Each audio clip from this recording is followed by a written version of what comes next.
I'm the manifest boss, babe. Powered by Riverside. What if I told you that everything you desire is already waiting for you? You just have to claim it. Welcome to the Manifest Boss Babe podcast, where we turn mindset shifts into massive success. I'm Amanda, a high-performance mindset coach, manifestation queen, and entrepreneur, and I am obsessed with helping you create the life you've been dreaming of. In this podcast, we talk about mindset, manifestation, business, and how to become your 2.0 version. Welcome back to Manifest Boss Babe. Today's episode is dating after divorce. What the fuck am I doing? And if you're newly divorced or single and just trying to figure out the whole dating thing in your 30s or 40s, this one is definitely for you. So if you've been following me for a while, you know my dating history or lack thereof. As a 39-year-old entering the dating pool, I felt like a self-conscious grade niner. I had no idea what the fuck I was doing. I didn't even have boyfriends in high school. Besides in junior high, when you just call each other boyfriend, girlfriend, and you don't talk to each other outside of school, you know what I'm talking about, right? Which I guess suppose is very similar to the talking stages of dating nowadays. By the way, we'll dive deeper into that later. So I took a while to get into the dating scene after my separation because I wanted to work on myself. I wanted to build a life for me and my girls. I wanted to learn who I was and reflect on what I wanted to do differently in my next relationship. And I wanted to own the shit that I contributed to the last one. And by the way, I feel like there's a lot of people that don't do this important step. Like they just jump into the next relationship, which could lead into another failed one because they aren't aware of their behavioral patterns. This is a whole other topic that I could dive deep into another podcast. So is it just me or is dating nowadays fucking complicated? All of the different stages, the type of single they are. We need a course to figure this all out. I saw this meme that explained all the different stages. Here it is. So there's the talking stage. We've exchanged numbers, you do things on a friendship level, and maybe even had, sex. And you're testing the waters to see if it's a growing interest. And then there's the dating. We're spending time together, doing various activities, like you're going to the movies, bowling, concerts, dinner, etc., as friends with mutual interest in each other, but you're still allowed to talk to other people. And then there's dating exclusively, where we're dating. However, we have to cut ties with everybody else that we're talking to. And we're just going to focus our attention on each other and get to know each other better to see if it's going to go any further. And then there's the relationship where we've both made a mutual agreement to become a couple. It's just you, me, point blank, period. Which I'm not sure the whole difference between dating exclusively and relationship. I'm not sure the whole difference because to me, I feel like those two are quite similar. But anyways, I feel like there's even a stage before talking. It's called online dating. We match with an overly abundant amount of people. Some stay up at the top in the matched area and you never speak to them, which is like kind of an ego boost thing, seeing how many people actually like your profile. And then there's others that you have a quick conversation with and you're weeding them out very quickly by the amount of effort that's put into the conversations or what their intentions are. And I find online dating completely bizarre because you're basing your swipe right, which means you like them, or your left, which means you're not into them, strictly on the first impression photo. So, like, if it's a bad photo, left swipe, which is terrible because sometimes people aren't good at taking pictures. And if it is a good photo and it intrigues you, then you're going to click on their profile, you're going to look through all their pictures, and then you're like, okay. Then you're going to read the bio if they have one, and then a decision is made, yay or nay. I could compare it to like the hiring stages for a job. A well-represented resume. Like it feels nice, the paper feels great, it's clean, crisp, it's an attractive thing. They have great qualities and skills, and it's likely going to get passed through, and it may even get a call. And if that goes well, an in-person interview would happen, which could lead to an offering of the position. However, If you were to hand deliver the resume in person, I bet you would have a better chance of skipping the line and getting a call in for the interview. Or if you're super charismatic and courageous, you could even talk your way into the offering right then and there. People just feel your vibe and your energy immediately in person, and they will know right away if they want to pursue. Which leads me now to the next part of this new realm of dating I've noticed. No one takes initiative. You're out and about, you see someone that catches your eye, but you're too afraid to talk to them. Here's something wild for you. For some reason on Tinder, it'll show me who likes me. And I don't pay for Tinder, but I think it's to encourage women to make more overall matches. I've seen numerous guys who have liked me on Tinder in my city that I know and who I have spoken to, and they've never asked me out in person. Like, what are you afraid of? Rejection? Your ego being hurt? Here's something for you to consider. What if you missed out on something that could have been incredible? Like, allowing your ego to drive the fear bus is preventing you from living an amazing life. And I teach my clients to learn how to step outside their comfort zone, be courageous, and try new things. And it's okay to be rejected because you can just move on to the next one. Just don't let that hurt your ego. Let that ego burn down. And here's another great story for you. So I was at a car wash. I'm a bit of a car whore. I love washing my car, and it's actually like one of my favorite pastimes because I'm very particular with my things. And yeah, anyway, at the stall next to me, there was this older man, likely in his late 60s. He peeked over and he came into my stall and started a conversation with me. I figured it was because of my car and I didn't think much of it. He left and then he came back and he handed me a note with his name and his phone number. I was like, uh, okay. I was totally stunned. I said, "Okay, thanks." And then I looked over into my car to see my kids. Like you couldn't really see, the windows are tinted, but I looked inside and I saw my daughter's eyes bulging out of her head with the most disgusted look on her face. I just smiled at her. And then when I got in the car, she screamed, "Oh my God. Ew, did he just give you his number?" And I started to laugh. And I'm like, "Yeah." And she's like, "As if you would go out with him. He's old." And I'm like, "Well, you don't know unless you try." Like, he has absolutely nothing to lose. Like, if I said no, he's still at where he was before he even came to the car wash. Like, it's not a big deal. And if I said yes, he scored a date with a much younger, attractive woman. Like, he had nothing to lose. Like I said, you'll never know unless you ask. I have even very discreetly given my number to a guy who was in a meeting when I was at work. He was super kind, very respectful, and I just loved his vibe. He texted me back and said he appreciated the bold move and he couldn't be disrespectful by not responding, but he's practically married. Can I say that was such a kind move he made? Like, I caught the vibe. He's a catch. And to that woman who's with him, she doesn't even know who she is. But, anyways, I'm high fiving you because you got a killer guy. He's amazing. So, kudos to you.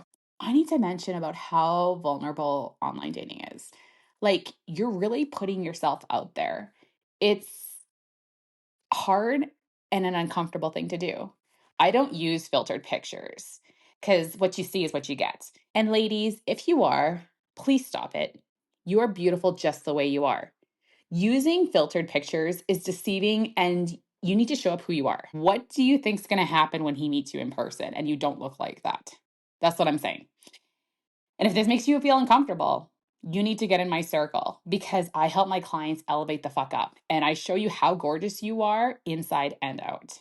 And I have a process that I work you through that helps you build up your self confidence and your self worth one step at a time. Besides, you want someone who likes you for who you really are and not behind the screen, right? One thing I've noticed about online dating is I certainly have a type.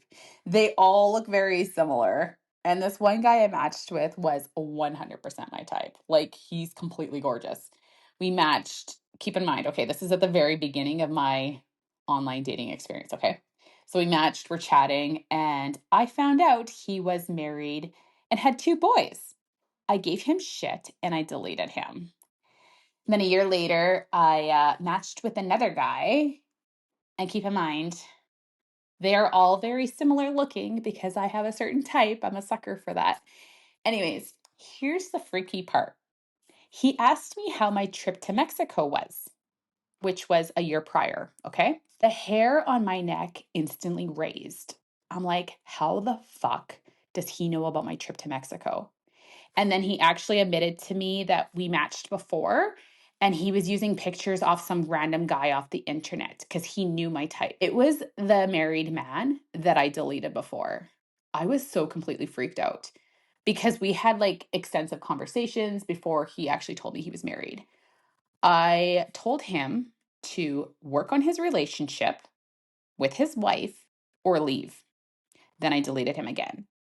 I was pretty shook up because he knows what I look like. Remember, I don't use filtered pictures. I am what I look like on my profile. And he knows where I work. So anytime I'm at work and I see a family with two boys, I wonder if that's him because I don't know and I will never know. So that's another lesson I learned about online dating is you need to meet the person ASAP.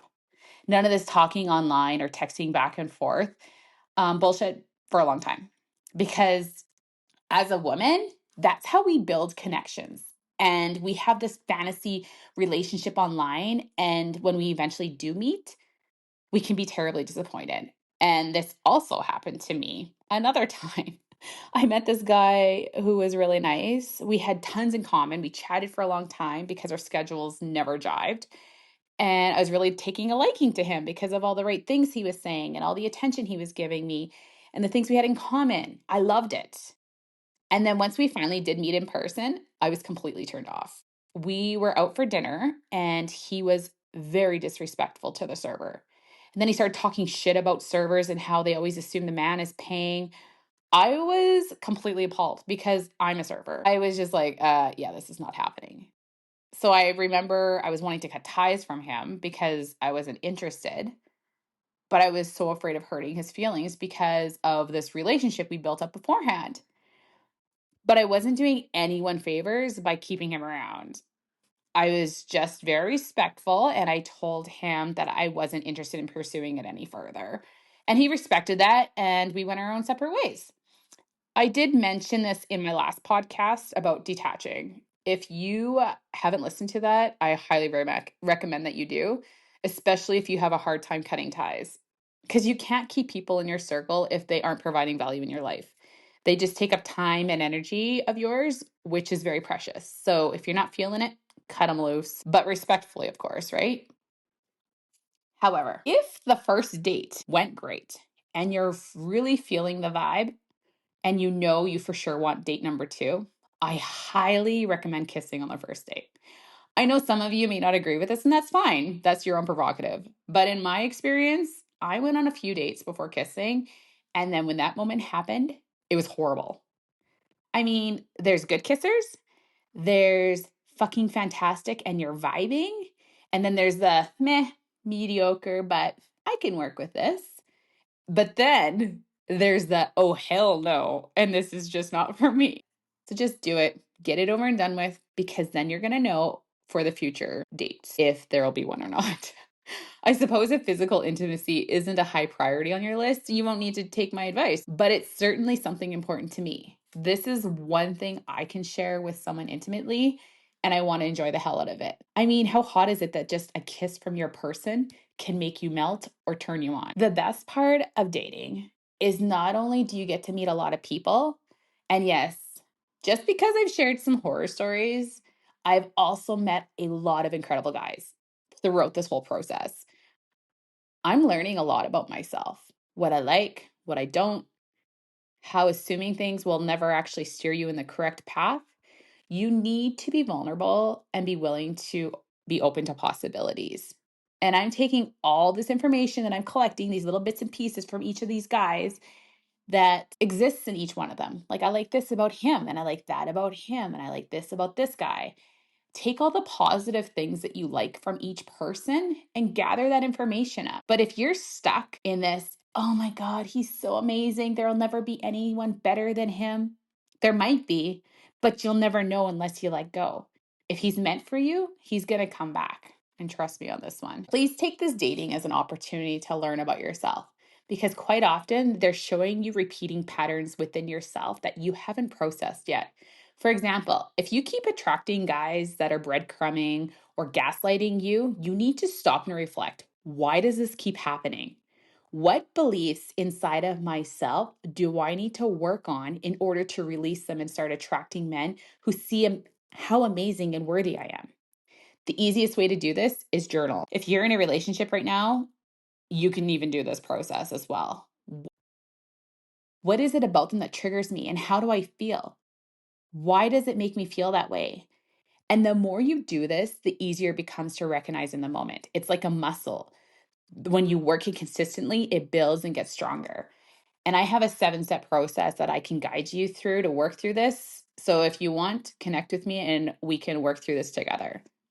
I've actually just had this happen to me recently. I met this guy. He's absolutely gorgeous, working on his mental well being, which is one of the biggest turn ons for me. He's kind, attentive, generous. He's into health and fitness, and his kid is his number one priority. We were talking about body image, and I said how I was self conscious, and he said he was as well. And I replied back to him that he's attractive not just because of his looks, but because he's sweet, kind, and his giving heart is the best part of him. I sent it and immediately thought, holy fuck, Amanda, that's exactly what you needed to hear. The tears were like literally pouring down my face. Awareness happens so quickly the more you practice it, ladies. So just work on it. So even with the chaos, the catfishes, the creepers, the weirdos, there's still so many amazing people out there. And I want you to remember, when you think all men are shitty and all men are this and that, whatever, that's what you're going to attract in, because that's what you believe. The second you can rewire your mindset and start thinking that there's amazing guys out there that are going to treat you well and do all these amazing things for you, they're going to start showing up, because that's what you're expecting, because that's what you're looking for. It's called law of attraction. And I will tell you another quick story. I was at this really fancy hotel in Calgary with a friend of mine, and we were waiting to get in. And there was this guy sitting on this couch across from us. And he was waiting for his lady to come out of the bathroom. She was all dressed to the nines. She comes out, she's wearing a dress and heels, and he was dressed up too. He promptly stands up. She turns around and he puts her coat on for her, and he pulls her hair out. And I'm jabbing my best friend. I'm like, oh my God, did you see this? Like, nobody does that nowadays. Like, what the hell? I'm like, I'm going to have that. My guy, he's going to treat me like that. 10 days later, I went on a date with a guy and he did the exact thing for me. It was crazy. He grabbed my jacket and I went to go grab it from him. And he's like, what are you doing? And I'm like, putting my jacket on. He's like, no, turn around. I was like, holy shit. And I mean, 10 days after this happened. So that's what I'm telling you, ladies. Once you start shifting your mindset about men, they're going to be coming in of what you want. But you got to do the work. You got to start thinking differently about yourself and about them. Because if you think shitty about yourself, you're not going to think that you deserve someone that good either. So you need to start changing your mind. And I want you to remember, every connection teaches you something about your values, your standards, your boundaries, and your desires. And that is what makes this chapter of my life so beautiful. I'm not dating from a place of lack. I'm dating from a place of power. And I've done the work and I know who I am. And I'm not afraid to show up fully, even in those awkward moments, those bold moves, and it all. Did you think of someone while you were listening to this podcast? You're like, oh my gosh, they have to hear this. Please share it with them. And if this resonated with you and you want to dive deeper into your own self-awareness, please make sure you connect with me. I'm on all social media platforms as Manifest Boss Babe. And thanks again for listening, and we will catch you on the next one.